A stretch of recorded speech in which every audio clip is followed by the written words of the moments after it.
Okay, next aku dekat MG. MG ada bawa 6 model.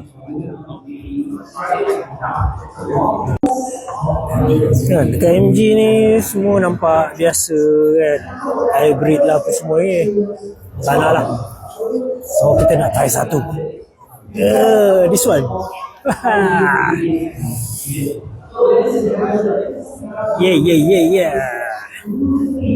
This is called the Cyberster, guys. Okay, jom nak try masuk. Alah, kecoh lah MG ni. Tak boleh masuk pula. So dia ada cerita sikit pasal transmission system untuk hybrid dia ni. Ni MG punya ni. Tapi yalah, this is just a set of normal gear lah.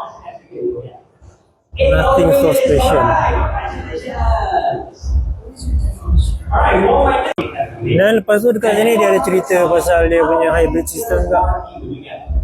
Dan BEV level traction motor. Hai, cerita tak habis lah. Tu lagi ada. Aku tak nampak pula macam planetary different type of system. So basically dia tak samalah dengan Toyota punya eCVT tu.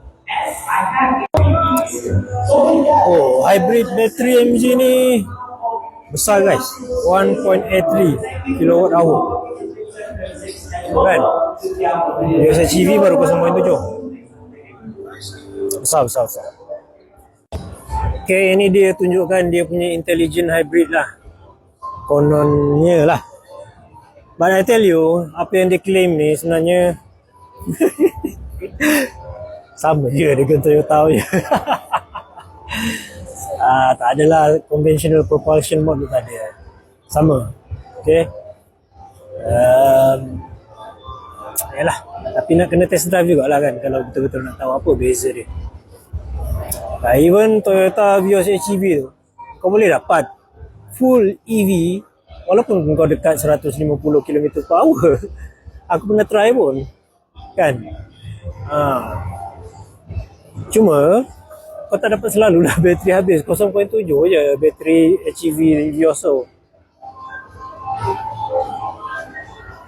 Okay, ini MG punya claim lah.